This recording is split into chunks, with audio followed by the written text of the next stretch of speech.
Class 12 physics 1 question number 36, 37 and 38 class 12 रे optics and optical instrument. इसमें एक दूरबीन जिसमें कि दो दर्पणों का इस्तेमाल किया गया है।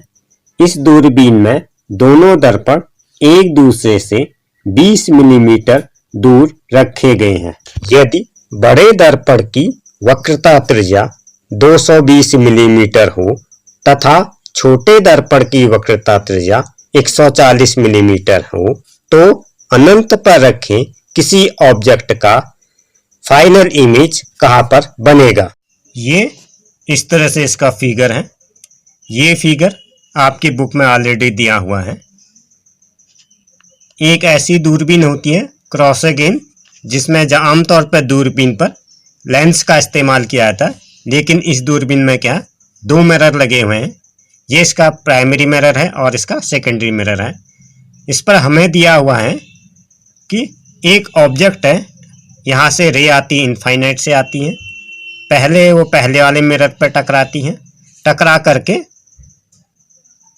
फोकस की तरफ मुड़ती हैं। फोकस में मिलना चाहिए था, लेकिन ये दूसरे मिरर पर टकरा के दोबारा चली जाती है। इसी तरह से अनंत पर रखी हुई चीज का मुख्य अक्ष के समानांतर आती है रे, और ये रिफ्लेक्ट होकर दोबारा इस पे आती है, दोबारा से रिफ्लेक्ट होकर यहाँ पर मिल जाती है। तो उसे दूरी होती है किसी चीज की, वो दूरी हमें दी हुई है कि अनंत पर रखी हुई कोई चीज है। इसलिए इसके लिए क्या हो जाएगा, पहले दर्पण के लिए फॉर फर्स्ट मिरर पे रखी हुई है, डैट मीन यू का वैल्यू हो गया इनफाइनाइट हो गया। अब फोकस होता है वक्रता त्रिज्या का आधा होता है। वक्रता त्रिज्या जैसा कि प्रश्न में दिया हुआ है, ये मैंने आपके चित्र में ही लिख दिया है।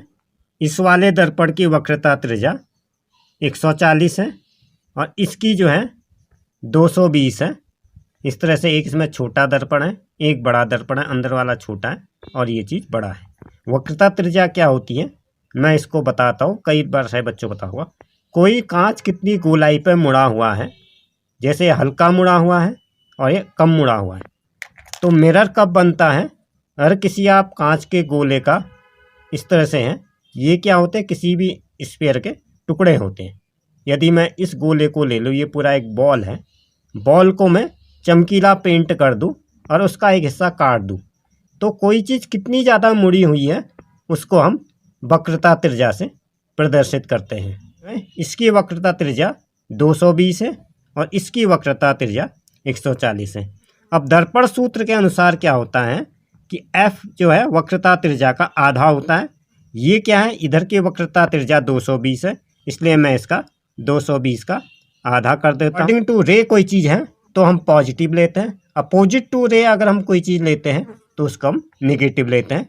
हम पहले इसका 220 रखते हैं, 220 का हमने आधा कर दिया है। अब अगर हम इसको यहाँ पर देखें तो ये चीज़ क्या हो रही है, यहाँ से रिफ्लेक्ट होकर के वापस जा रही है। इस बात पे ध्यान दो, इसका साइन यहाँ पे क्या आएगा, पॉजिटिव आएगा, क्योंकि ये चीज़ अनंत से जा रही है और यहाँ से टकरा के वापस मुड़ जा रही है। इसलिए इसके लिए क्या दूरी क्या होगी, दूरी को हम नेगेटिव में ले लेंगे, 110 मिलीमीटर की दूरी।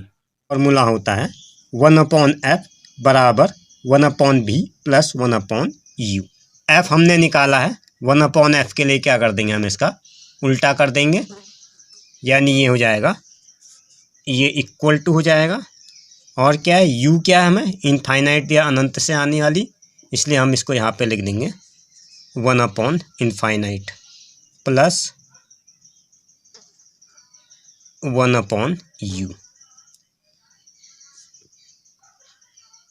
अब ये चीज़ इनफाइनाइट है, अगर कोई चीज़ अनंत में हो तो उसका अपोजिट क्या आ जाता है, जीरो हो जाता है। इसको आप साधारण उदाहरण से इस तरह से समझते हैं, अगर मेरे पास इतने पैसे हैं, मैं उसको गिन ही नहीं पाता हूँ, अनंत पैसे हैं, तो उसका अपोजिट क्या हो जाएगा, मेरे पास कोई भी पैसे नहीं है। इसी तरह से ये क्या है, 1/इनफाइनाइट है, उल्टा करने से जीरो आ जाएगा। डैट मीन ये पूरी वैल्यू का क्या हो गया, इस पूरे चीज़ का मान जीरो हो गया है। ये है 1/, इस तरह से आ जाएगा, 1/, 110 u, नहीं सॉरी, ये जो u जो है हम u तो हमें इनफाइनाइट दे रखा है, इसलिए ये जो है v वाला है 1/∞ प्लस 1/v, इसलिए 1/v बराबर -1/0। डैट मीन v का वैल्यू क्या हो गया, इससे ये बात साबित हुई, v का वैल्यू आ गया -110 m। मिलीमीटर की दूरी हमें प्रश्न में दे रखी है। द्वारा प्रतिबिंब उससे सामने 110 मिलीमीटर की दूरी पर बनेगा। इस दर्पण के द्वारा बना इमेज उसके सामने 110 मिलीमीटर की दिया हुआ है। दर्पणों के बीच की दूरी, the distance between two mirror, दर्पणों के बीच की दूरी एक दूसरे से 20 मिलीमीटर की दूरी पर स्थित। अगर हम इसी चित्र को इस तरह से देखते हैं, ये दो दर्पण हैं, दर्पणों के बीच की दूरी 20 मिलीमीटर है और ये यहाँ से यहाँ तक की दूरी इस दर्पण के द्वारा बना हुआ प्रतिबिंब उसके सामने 110 मिलीमीटर की दूरी पर है। और इन दोनों के बीच की दूरी, दोनों दर्पणों के बीच की दूरी CB जो है वो है 20 के। तो अगर हम AC निकालना है के बीच की दूरी, अब यहाँ पर हम देखते हैं ये क्या है, 110, ये आ गया 110 मिलीमीटर माइनस 20, 110 में से 20 घटा दिया, ये आ गया 90 मिलीमीटर। 90 मिलीमीटर। पहले दर्पण के लिए जो इमेज है वो सेकंड के लिए क्या करेगा, ऑब्जेक्ट का काम करेगा। ये अब इसने इसके लिए ऑब्जेक्ट का काम तो किया, लेकिन ये क्या होगा, आभासी वस्तु होगा, ये कोई रियल तो होगा नहीं, इसलिए हम इसको आभासी वस्तु का काम करेगा। 90, ये हमारी दूरी मिलीमीटर में दी हुई है। F दोबारा हम इसका सूत्र का इस्तेमाल करेंगे। F बराबर दूसरे के लिए R2 अपॉन 2, वक्रता त्रिज्या का आधा फोकस दूरी होती है, और दूसरा R2 कहाँ पर, ये R2 क्या है इसके, जैसा कि आप देख पा रहे हैं ये क्या है 140 है, 140 का भी मैं यहाँ पे आधा कर दूंगा क्योंकि ये इमेज के लिए काम कर रहा है। अब दोबारा यही सूत्र का हम इस्तेमाल करेंगे, 1/f बराबर u प्लस v, लेकिन यहाँ पर हमारे पैरामीटर बदल जाएंगे। 1/f बराबर 1/u प्लस 1/v। अब इसमें f भी पता है, f ये निकाल दिया हमने, u ये है, इस सूत्र में मान रखते हैं, तो इस तरह से हम v का वैल्यू निकाल देते हैं। यानी अगर मैं v को किनारे ले लेता हूँ, 1/v इक्वल टू 1/1/u। इसको इसमें दिए हुए मान रख देते हैं 1। इसको हम सॉल्व करते हैं। यहाँ पर u का मान प्लस 90 क्यों लिया मैंने, u का मान प्लस 90 इसलिए लिया क्योंकि अभिदृश्यक द्वारा बना हुआ प्रतिबिंब जो है 110 मिलीमीटर की दूरी पर बनता है। अर्थात ये प्रतिबिंब क्या है, दर्पण के बाईं ओर 90 सेंटीमीटर की दूरी पर बनता है, इसलिए u को मैंने यहाँ पर पॉजिटिव लिया हुआ है, इसलिए ये u आ जाएगा इसका पॉजिटिव साइन के साथ, दर्पण के बाईं ओर 90 सेंटीमीटर पर बनता है, इसलिए मुझे यहाँ पे u को पॉजिटिव में लेना पड़ा। इसका एलसीएम आता है 693 के लिए इसको हमने 9 गुना बढ़ाया था और इसको हमने 7 गुना बढ़ाया था। इस तरह से इसको सॉल्व करते हैं। 9 और 7 इसको घटा के आता है -2 अपॉन 630। यहाँ पर क्या है, अब मैं यहीं पर लिख देता हूँ v इक्वल टू, चूँकि 1/v इतना है इसलिए v के लिए क्या कर देंगे हम, इसका उल्टा कर देंगे, -630 अपॉन 2, यानी ये आ जाएगा -315।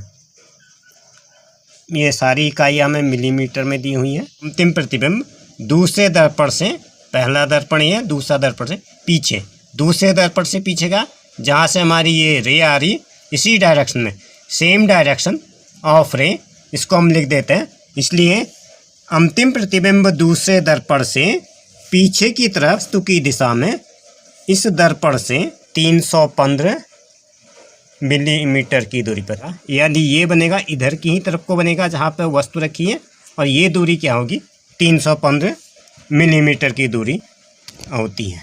315 मिलीमीटर की दूरी, ये इसका फुल एंड फाइनल आंसर। अब हम नेक्स्ट क्वेश्चन में चलते हैं। अगला प्रश्न, प्रश्न संख्या 37।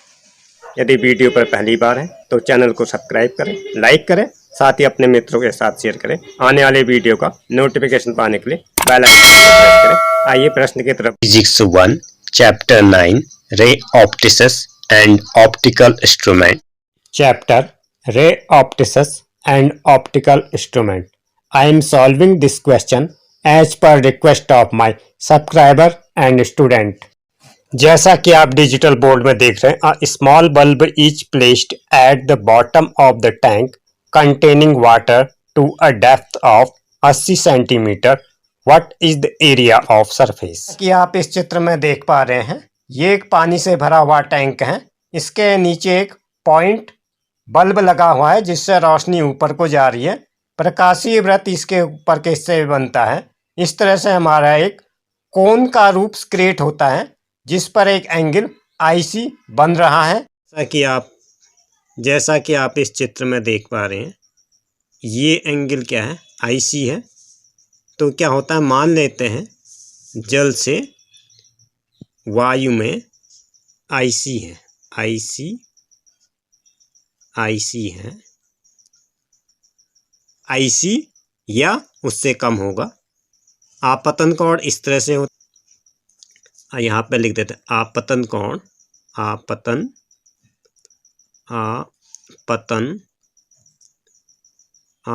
कोण आईसी या उससे कम है, उससे या उससे कम है, उससे कम है। ये जो रे हैं, ये इस तरह की किरणें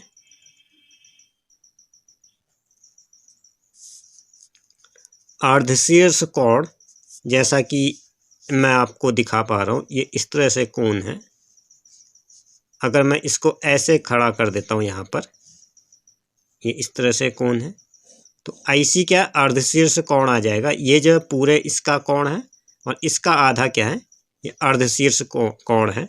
अगर इस क्या हो रहा है, ये प्रकाश की किरण क्या है, हमारे विरल क्षेत्र से यानी घने हुए क्षेत्र से हल्के क्षेत्र की तरफ आ जा रही है। ये क्या, पानी जो है सघन है, सघन से विरल की तरफ जा रही है।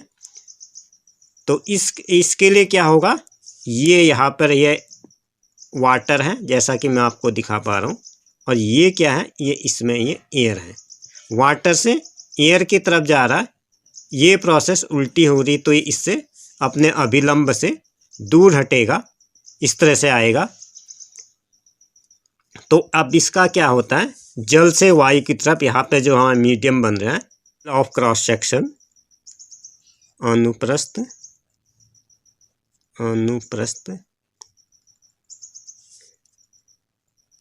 परिच्छेद काटा गया अनुप्रस्थ परिच्छेद ही जो है अभीष्ट प्रकाशित क्षेत्र होगा। अभीष्ट प्रकाशित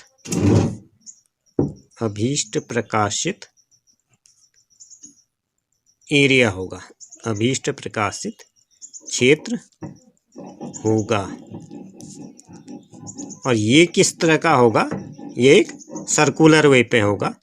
अगर इस तरह से कोन है, कोन को हम खड़ा कर देते हैं नोक की सहायता से, तो हमें जो सामने चीज़ दिखाई देती है वो क्या होती है? सर्किल होती है, जो कि वृत्तीय आकार का होगा।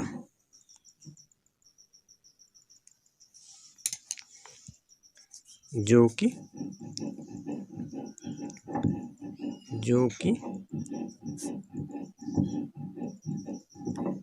कि वृत्तीय आकार का होगा। वृत्तीय आकार आकृति का होगा। आकृति का होगा। मान लेते हैं ये इस तरह का जो कोन क्रिएट हो रहा है, इसका जो है रेडियस क्या है? आर है। इसका तला वृत्त की तरह होगा और इसको मैंने यहाँ पर अलग से ड्रॉ कर दिया है। और यहाँ पर जो हाइट है ये क्या है? तुम्हारा 80 सेंटीमीटर है, ये हाइट आ गया। तो यहाँ से क्या हुआ? इसमें एक राइट एंगल क्रिएट हुआ है। ये एंगल मेरा क्या है? IC है। तो इस तरह से अगर हम इसका tan थीटा निकालते हैं तो tan थीटा बराबर हो जाता है tan IC equal to tan theta के लिए होता है लंब बट्टा आधार, इसको आता है परपेंडिकुलर बाई बेस। ये चीज़ tan थीटा है, ये क्या है? इसका परपेंडिकुलर है और ये इसके लिए बेस का काम करेगा, यानी tan IC equal to R/H। इसमें से मैंने क्रॉस मल्टीप्लाई किया, क्रॉस मल्टीप्लाई करके ये R मेरा यहाँ पर आ गया। R बराबर हो गया H tan IC। H tan IC इसको मैंने इस तरह से लिख दिया IC। जबकि इसमें क्या होता है? ये प्रकाश किरण क्या है? मेरी सघन माध्यम से विरल माध्यम में जा रही है, तो इसके लिए क्या बनेगा? सापेक्ष में वायु से जल के सापेक्ष with respect of from air to water NaW equal to 1/sin IE। sin IE,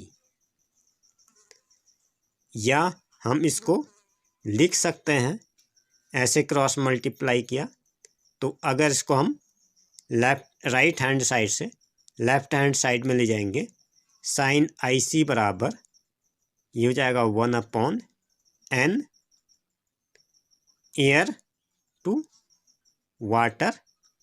इसको हमने एयर टू वाटर आ गया, ये कर दिया हमने 1/1.33 ये यहाँ पर हमें एयर का वाटर के रेफरेंस में दिया गया रिलेटिव इंडेक्स इज 1.33। 1.33 को मैंने यहाँ पे उतार दिया। एयर का वाटर के रेस्पेक्ट में अपवर्तनांक ये क्या हो गया? 1/1.33, यानी इसको मैं लिख देता हूँ sin IC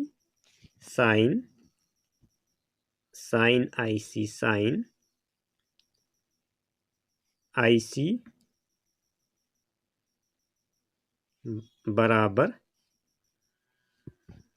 1/1.33। अब क्या है? sin IC है, इसको IC को मैं अगर इधर ले जाता हूँ, IC बराबर हो जाएगा साइन का हम क्या कर लेंगे? याद है, इन्वर्स कर लेंगे। Inverse of sine inverse 1/1.33। ये 1/1.33 को हम रफ पेपर में सॉल्व करते हैं तो ये आ जाएगा आपका 0.75। ये आ गया साइन इन्वर्स में अपने टेबल पे, तो ये आता है 48.6 डिग्री।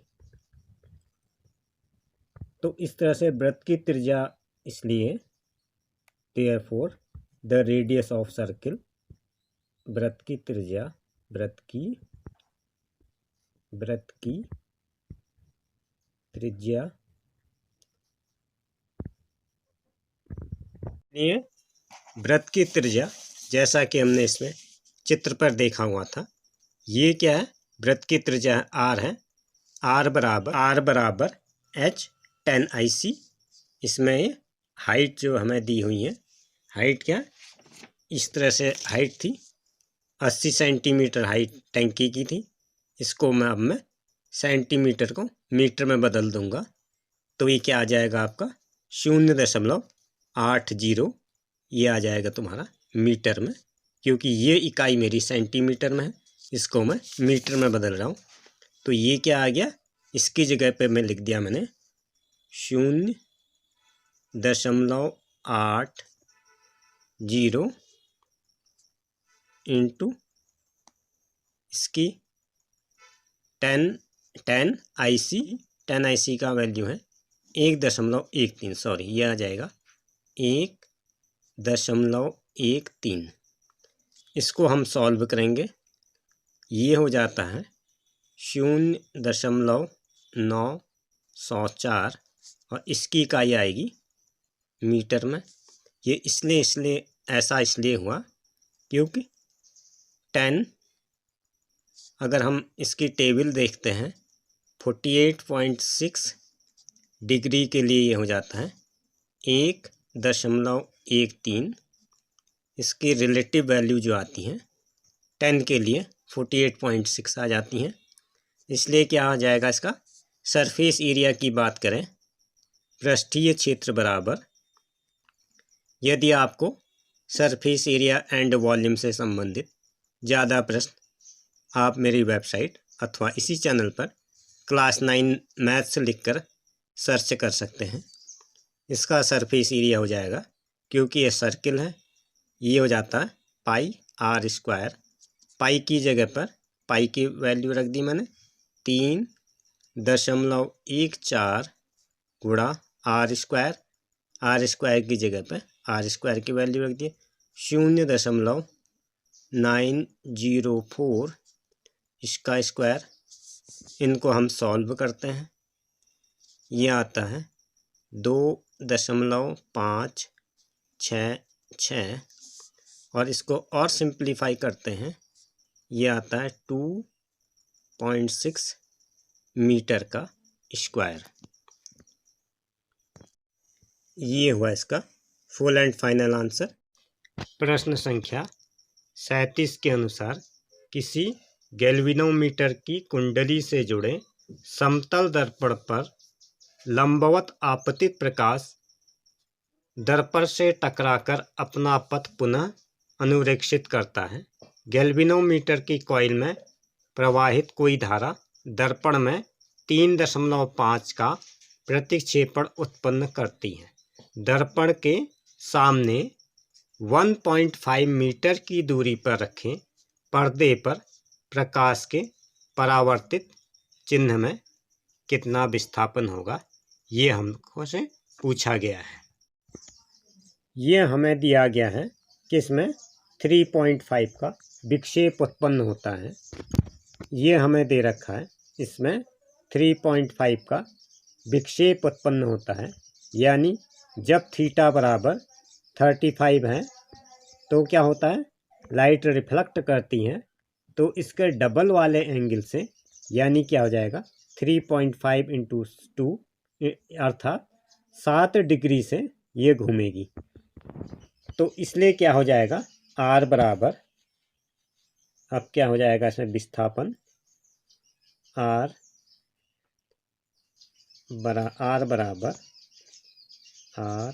बराबर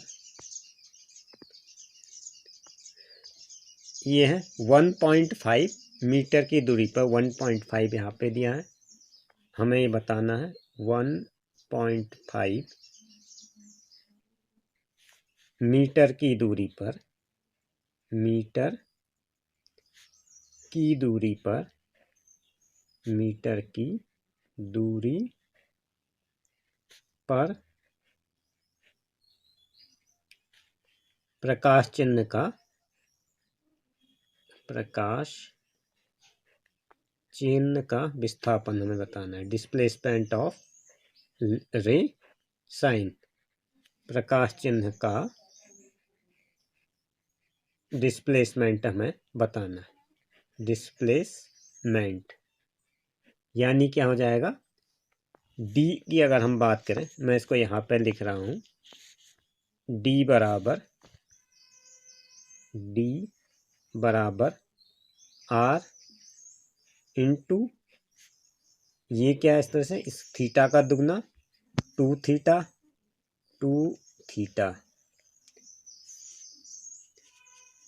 अर्थात डी बराबर आर है यहाँ पे 1.5 इंटू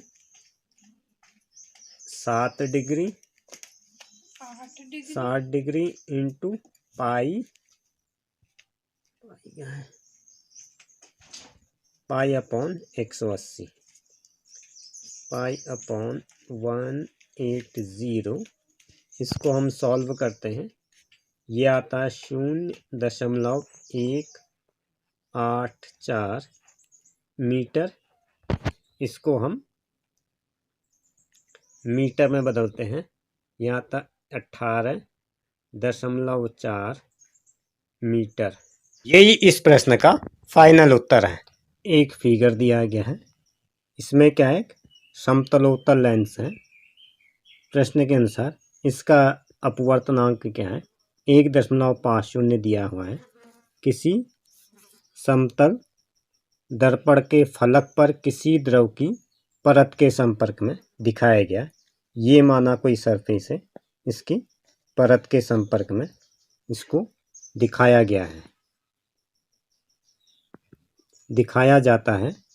कोई छोटी सुई जिसकी नोक मुख्य अक्ष पर है, मुख्य अक्ष ये होता है, मुख्य अक्ष पर है, अक्ष के सेम डायरेक्शन के ऊपर नीचे गति करके इस प्रकार से एडजस्ट किया जाता है कि सुई का उल्टा इमेज उसी स्थिति में बने। तो हमें क्या बताना है, इस स्थिति में सुई की लेंस से दूरी 45 सेंटीमीटर है और द्रव को हटाकर प्रयोग को दोहराया जाता है और नई दूरी 30 सेंटीमीटर नापी जाती है। हमें इसका द्रव का अपवर्तनांक बताना है। पहले हम इसको समझ लेते हैं। ये तो आपका चित्र दे ही रखा है, उसके अलावा क्या है, ये एक इस तरह से निडल है, जैसा कि हमें पता है हमारे घरों पर सुई होती है इस तरह से। इसको इस तरीके से एडजस्ट किया जाता है। ये हमारा ऑब्जेक्ट अगर मैं इसको मानूं, PQ मानूं, इस तरह से जो सुई की स्थिति है मुख्य अक्ष के, मुख्य अक्ष के, इसको हम मुख्य अक्ष कहते हैं। इस तरह से अगर आपकी ये सुई है, इसको इस तरह से एडजस्ट किया जाता है कि इसका इमेज जो है सेम इसके ऊपर बने और सुई की नोक के ऊपर इस तरह से फिट हो जाए। यानी अगर PQ R अगर मैं देखूं तो ये ऑब्जेक्ट हमारा इस तरह से आ जाए, जिसमें ABC यहाँ पर अगर ऑब्जेक्ट है, ऑब्जेक्ट के ठीक ऊपर उसका इमेज आ जाना चाहिए। अब इसमें क्या है, द्रव को हटाकर प्रयोग करते समय स्थिति में ये होगा, ये अगर मैं एक निडल लूँ तो क्या है, किरणें क्या है, ये सुई से चलेंगी। सुई से चलने के बाद यहाँ पर क्या है, एक लेंस रखा है। ये किरण अगर कोई लेंस पर आती है तो ये अपवर्तित होगी। अपवर्तित होने के बाद यहाँ पर क्या है, एक समतलोत्तल लेंस है। एक तरफ से क्या होता है, एक समतल होता है और एक तरफ से उत्तल होता है। तो ये रे जो है लेंस पे जाएगी और लेंस से जो रे इस तरह से आ रही है, ये क्या है, यहाँ पर एक प्लेन मिरर है। प्लेन मिरर के से क्या है, परपेंडिकुलर में इस तरह से अभिलंबवत इसमें आपतित होती हैं अभिलंबन आपतित हो के वापस जो है ये मिरर क्या करेगा, इस रे को वापस इसी रास्ते पर लौटा देगा। इसको हमने इस तरह से लिखना है। इस स्थिति पर सुई से चलने वाली किरणें कांच के लेंस से अपवर्तित होकर समतल दर्पण पर आपतित होती हैं। दर्पण इन किरणों को वापस लौटा देता है। दर्पण इन रेज को वापस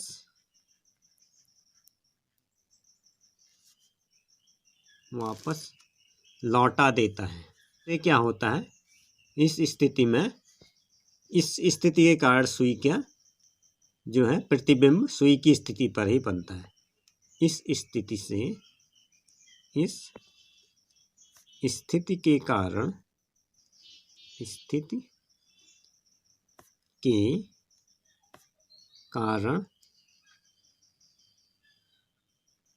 सुई की पोज यहाँ पर क्या है, जैसा कि मैं आपको दिखाता हूँ, ये अगर कांच का लेंस है, यहाँ पर कांच के लेंस के लिए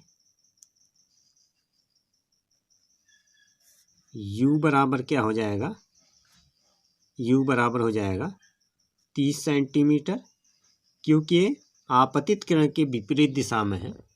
ये 30 सेंटीमीटर नापी जाती है प्रश्न के अनुसार। और ये क्या है, क्योंकि यहाँ से रिफ्लेक्ट होकर जा रही है तो ये आपतित किरण के विपरीत दिशा में है, इसलिए हम इसको 30 सेंटीमीटर नेगेटिव में ले लेंगे। और यहाँ पर इसका इमेज क्रिएट होगा, प्रतिबिंब से इसकी दूरी हो जाएगी, ये हो जाएगी इनफाइनाइट, इसको है। मान लेते हैं फोकस दूरी, let the focus length is the, माना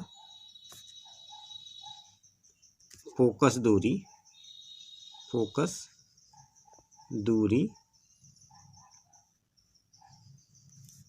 मान लेते हैं फोकस दूरी जो है F1 है, ये बराबर है F1। हम इसी सूत्र का इस्तेमाल करेंगे, हमारे पास एक ही सूत्र होता है। अब क्या है, लेंस और दर्पण के लिए सूत्र क्या हो जाता है, 1/v minus 1/u equal to 1/f। इस सूत्र का हम इस्तेमाल करते हैं, यानी ये यहाँ पे क्या हो जाएगा, ये क्या है, इनफाइनाइट है, 1/इनफाइनाइट बराबर 1/30, जैसा कि यहाँ पर हमने लिया था। यानी ये हो जाएगा 1/इनफाइनाइट 1/30, ये माइनस में हो जाएगा। इसके लिए ये इस तरह से इक्वल टू 1/f1। इनफाइनाइट 1/, का है, ये 0 आ जाएगा। 1/f बराबर -30, तो इस ये f क्या आ जाएगा, f बराबर 30, ये f क्या आ जाएगा, इसलिए लेंस की फोकस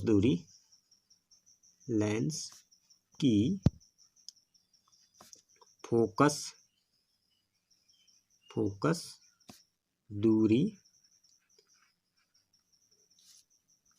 F1 बराबर 30 सेंटीमीटर।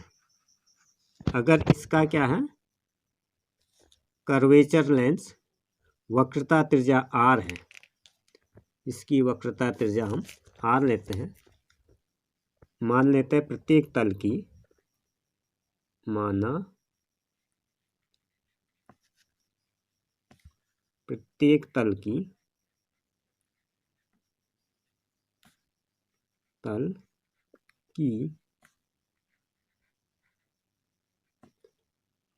रेडियस ऑफ कर्वेचर, किसको कहा था, वक्रता त्रिज्या R है, त्रिज्या R है, तब R1 यहाँ पे हो जाएगा, R1 बराबर प्लस R1, यानी ये R2 बराबर -R एन क्या है इसमें, एन इसमें अपवर्तनांक हमें दिया हुआ है 1/n, इसमें दिया है अपवर्तनांक 1.5। तो ये हो जाएगा R2 माइनस R1 और n इक्वल टू n बराबर 1.5। स्पष्ट है कि द्रव लेंस के प्रथम तल की वक्रता त्रिज्या कांच के लेंस के वक्रता त्रिज्या के बराबर है। जैसे यदि हम इसको देखते हैं, इस तरह से है एक ये तल है हमारा, यहाँ पर क्या है, इस तरह से समतलोत्तल दर्पण है। इसको अगर ऐसा लेंस देख लेते हैं और यहाँ पे क्या है, लिक्विड भरा हुआ है इस तरह से। ये लिक्विड क्या है, इससे भी एक लेंस क्रिएट होगा और ये लेंस को इस तरह से हो जाएगा जिसका एक तला समतल हो और दूसरा तला उत्तल हो। तो इसकी जो वक्रता त्रिज्या है जिससे ये लेंस क्रिएट हो रहा है, इसकी वक्रता त्रिज्या कांच के लेंस के वक्रता त्रिज्या के बराबर हो जाएगी, यानी रेडियस ऑफ कर्वेचर जो है लेंस के रेडियस ऑफ कर्वेचर हो जाएगा। द्रव लेंस के लिए R1 30 सेंटीमीटर, जो दूसरी जो है R1 क्या है यहाँ पर 30 सेंटीमीटर नापी जाती है। इसको हमने ले लिया R1 बराबर -30, R2 जो है इनफाइनाइट पे आ जाएगा। ये मान लेते हैं लिक्विड का अपवर्तनांक m है, माना द्रव का अपवर्तनांक, लिक्विड का अपवर्तनांक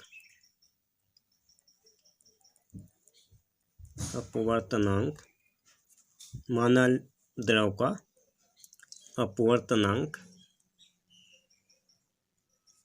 n है, तो लिक्विड का अपवर्तनांक n है तो क्या हो जाएगा 1/f2 बराबर n-1 1/r1 माइनस 1/r2। इस पर हम वैल्यूज पुट कर देते हैं। इसके लिए क्या है 1/-90 बराबर है n-1 ब्रैकेट में है 1/30 1/-30 माइनस यहाँ पे R2 क्या है 1/∞। इसको हम इस रूप में भी लिख सकते हैं अथवा 1/-90 बराबर क्रॉस मल्टीप्लिकेशन क्या n-1/30। इससे क्या किया हमने, क्रॉस मल्टीप्लिकेशन करेंगे तो ये आ जाएगा, लेफ्ट साइड में आ जाएगा n-1 इक्वल टू ये आ जाता है 30/90। 30 जो है 90 से 3 टाइम कट जाएगा 1/3। इस तरह से हो गया 1/3 को, नहीं सॉरी, ये आ जाएगा 30/9। ये इससे कटेगा 3 1 जा 3, 3 3 जा 9, 1/3। इसको हम सॉल्व करते हैं, यह आता 0.33। इसलिए इसका उत्तर ये बनेगा कि द्रव का अपवर्तनांक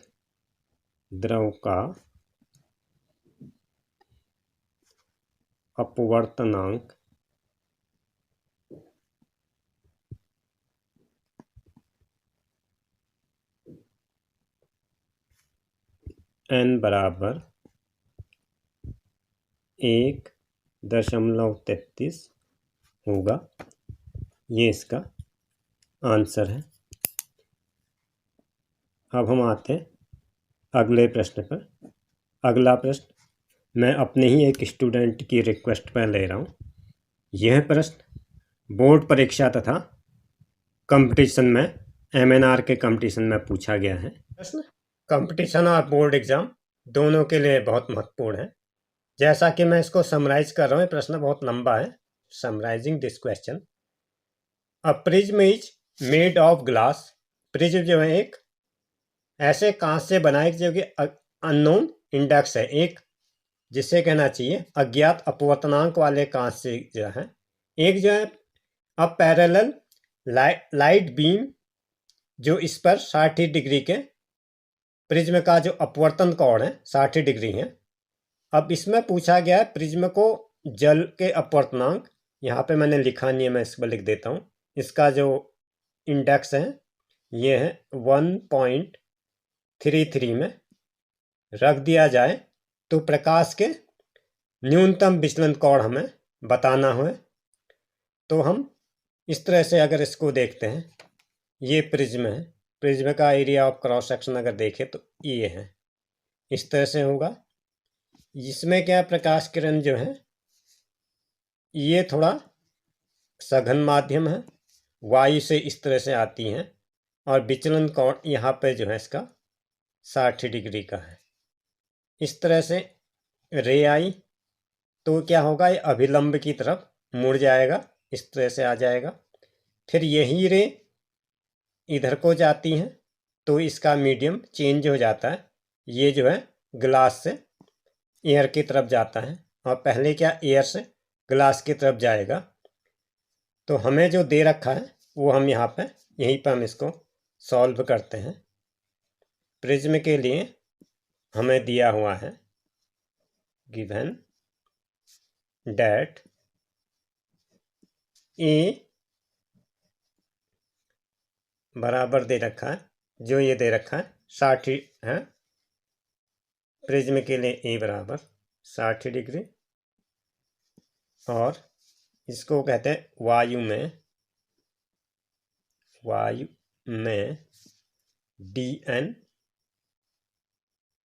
डी एम बराबर 40 डिग्री।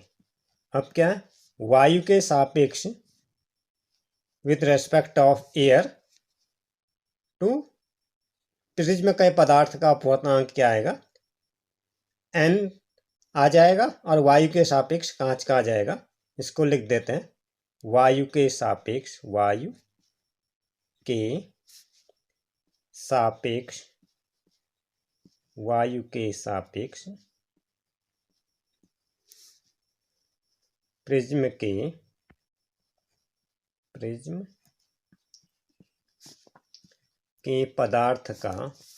के पदार्थ का अपवर्तनांक, वायु के सापेक्ष प्रिज्म के पदार्थ का अपवर्तनांक, यहीं से लिख देते हैं इसको अपवर्तनांक।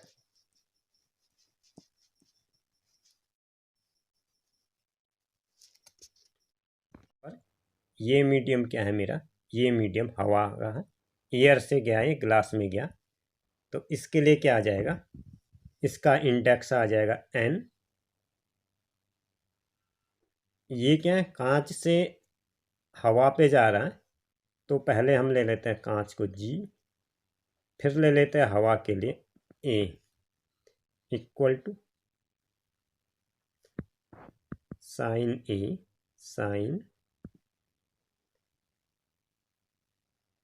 A plus DM upon 2। ये सूत्र आपको अपनी पाठ्य पुस्तक में मिल जाएगा। सब्जेक्ट नोट्स के लिए आप वेबसाइट पर भी देख सकते हैं। ये आ जाएगा अपॉन साइन A/2। ये क्या है, 60 ही हो गया, साइन को हमने साइन ले लिया, साइन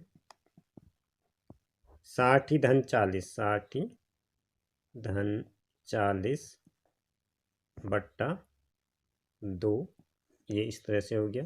60 मैंने यहाँ से लिया है, 40 मैंने यहाँ से लिया, 60 धन 40 बट्टा 2, और ये क्या हो गया, साइन 60 बट्टा 2, 60 बट्टा 2, इस तरह से हो गया 60, 40 बट्टा 2 और 60 बट्टा 2। इसको हम, ये आ जाएगा इक्वल टू, ये इक्वल टू में हो गया, 60 और 40 को किया 100, 100 का आधा हो गया साइन 50, साइन 50 बट्टा साइन 30, साइन 30। ये दोनों वैल्यूज आपको एग्जामिनेशन पे दी हुई होंगी, इसको आपको याद करने की ज़रूरत नहीं है। ये आ जाएगा 1.53।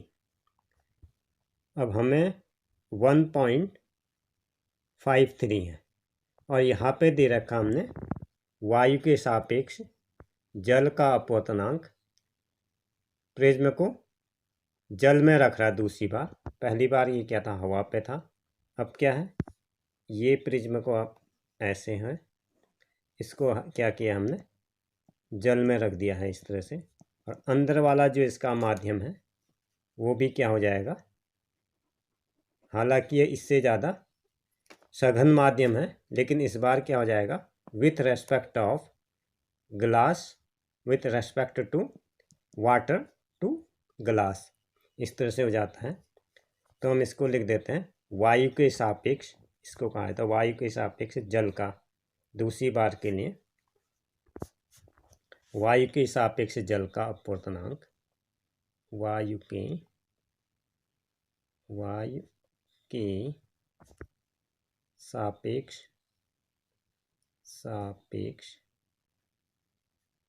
जल का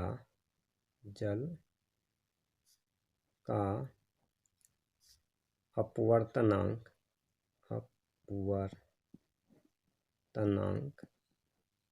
वायु के सापेक्ष जल का अपवर्तनांक n,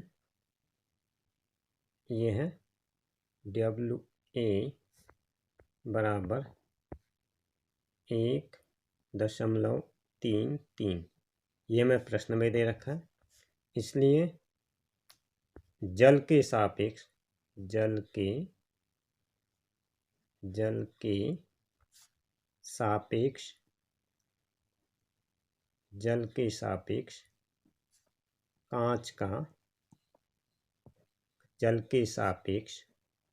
कांच का अपवर्तनांक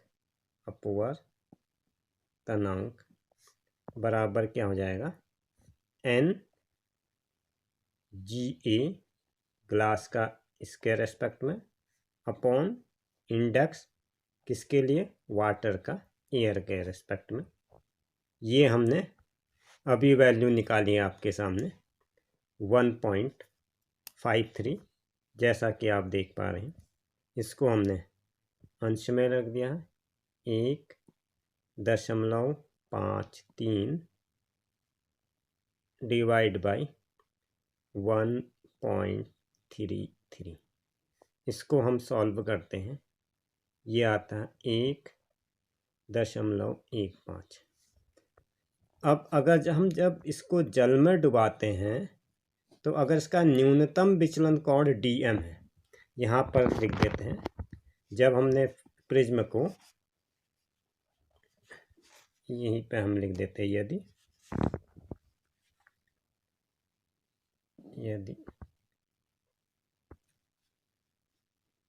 ये आएगा जब प्रिज्म को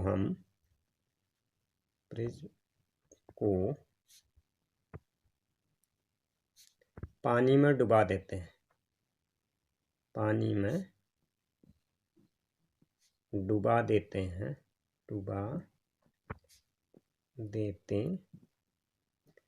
प्रिज्म को पानी में डुबा देते हैं तो माना इसका न्यूनतम विचलन कोण विचलन, इसको हम पानी में डुबा दिया और इसका न्यूनतम विचलन कोण DM है, DM है। इसको पानी पर डुबाने पर इसका न्यूनतम विचलन कोण DM है। तो यही फार्मूला दोबारा आ जाएगा, लेकिन यहाँ पर हमारे पैरामीटर बदल जाएंगे। n इंडेक्स किसके लिए, ग्लास का, वाटर के रेफरेंस में इक्वल टू हो जाएगा sine A plus DM upon two divide by sine A by two, ये बराबर आ जाएगा 1. ये हमने निकाल रखा है यहाँ पर आपके सामने 1.15। इसको हम राइट हैंड साइड का वैल्यू रख देते हैं 1.15। और इस तरह के क्या है, साइन, ये हो गया sine A plus DM upon two, इस तरह से ब्रैकेट क्लोज, अपॉन में A बाई टू। A क्या था यहाँ पर, साइन A, यहाँ पर हमने 30 निकाला, 30 था, साइन A बाई टू 30 था। इसको हमने यहाँ पर लिख देते हैं साइन 30 डिग्री, साइन 30, या हम इसको इस तरह से लिख सकते हैं, या साइन 60, A बराबर यहाँ है 60 डिग्री, ये है A है यहाँ पर 60 डिग्री प्लस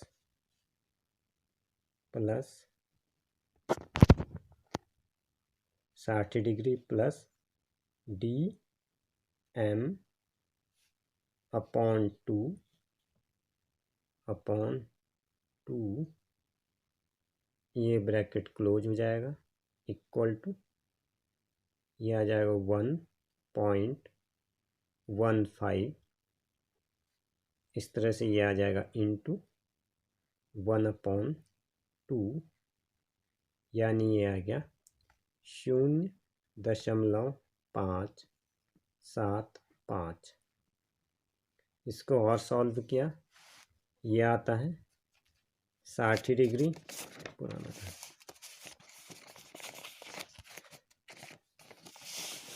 इस तरह से इसको हम सॉल्व करेंगे। ये आता है 60 डिग्री,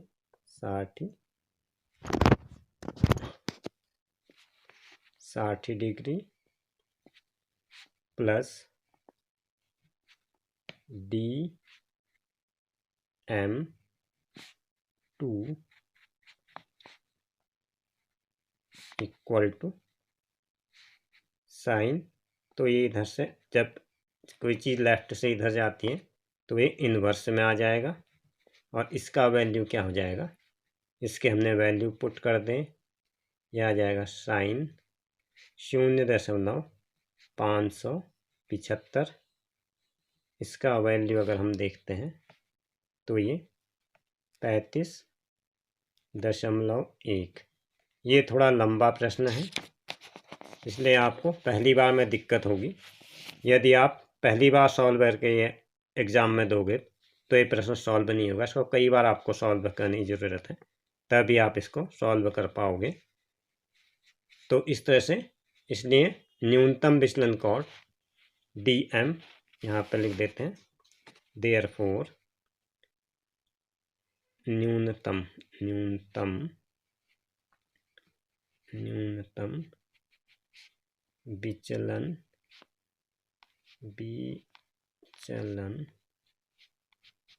कोण, न्यूनतम विचलन कोण डी एम बराबर dm/2 equal to sine inverse 0.575, यह है 35.1, ये 35.1 डिग्री पे है। इसलिए न्यूनतम विचलन कोण,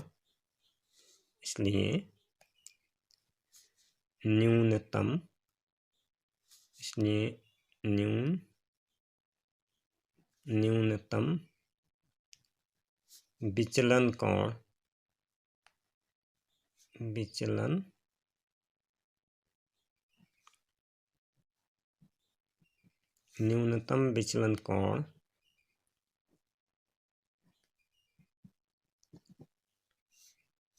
dm बराबर 2, इसके क्या कितना होगा, दुगना होगा, वो हमने बताया था 35.1 डिग्री, 35.1 डिग्री माइनस इसका जो 60 डिग्री का जो है इसमें विचलन कोण है, जो प्रिज्म का अपवर्तन कोण है 60 डिग्री, वो हम इसमें से घटा देंगे -60 डिग्री। इस तरह से हम इसको करते हैं तो ये क्या आता है, इस तरह से ये आता है 10.2 डिग्री। अगर हम इसको राउंड अबाउट में लेते हैं तो ये 10 डिग्री आता है। इसलिए प्रकाश के समानांतर पुंज के लिए इसको हम लिख लेते हैं parallel light beam of light, प्रकाश के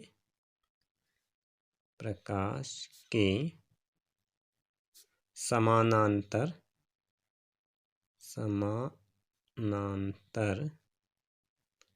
प्रकाश के समानांतर पुंज के लिए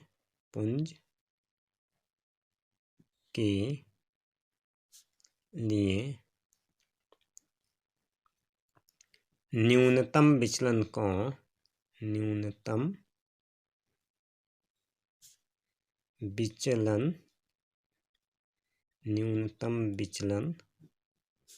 कोण 10 डिग्री होगा। इसमें थोड़ा कैलकुलेशन आपका लंबा है, but it is a more important for your board exam and competition both. उत्तल लेंस के संपर्क में रखे हुए 20 सेंटीमीटर फोकस दूरी का एक अवतल लेंस रखा गया है। इनके कॉम्बिनेशन से एक सिस्टम बनाया गया है। इस सिस्टम की हमें फोकस दूरी बतानी है।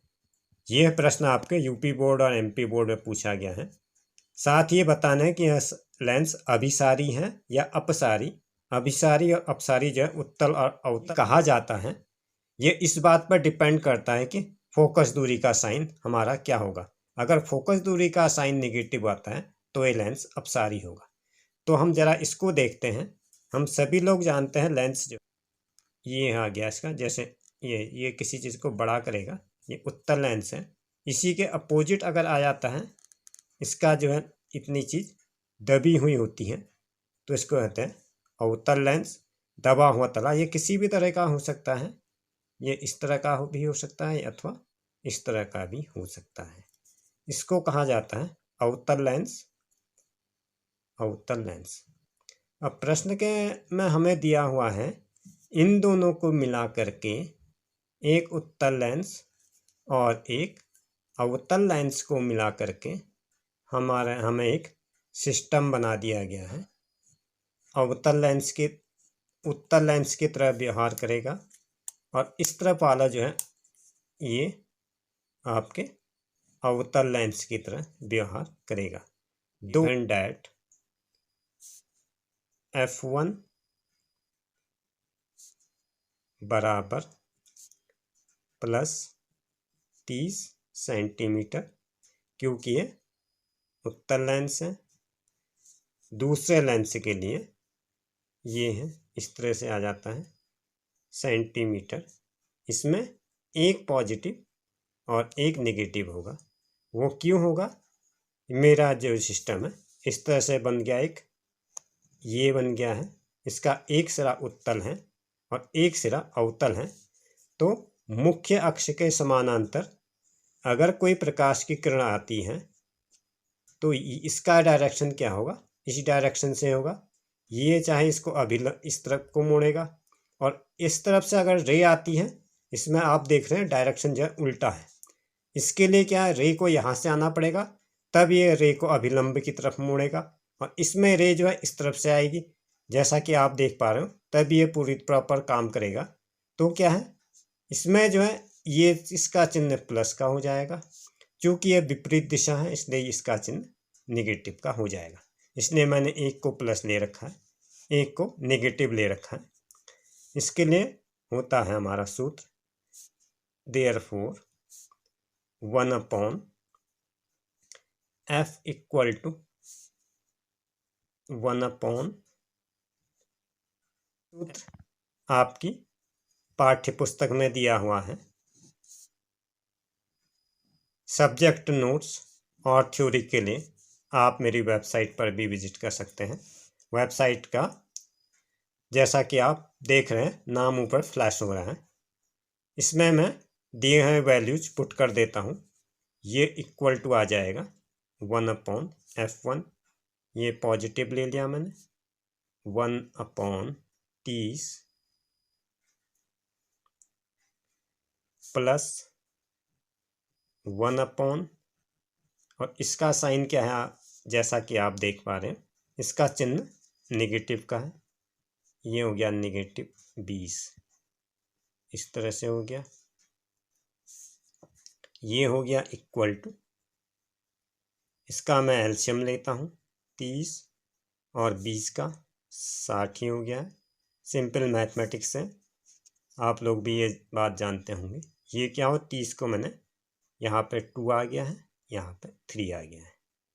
अब क्या है, छोटी चीज़ से बड़ी चीज़ घट रही है, क्योंकि यहाँ पर छोटी चीज़ है, बड़ी चीज़ है, तो ये 2 - 3, ये आ गया -1/16, बिकॉज 1/f इक्वल टू 1/16, इसलिए देयरफॉर टोटल f, और ये टोटल f बराबर 60। ये किसके साथ आया, आपके नेगेटिव साइन के साथ आया है। तो इसका मतलब ये है, क्योंकि इसका चिन्ह जो है, because the sign is negative, इसलिए दैट्स वाई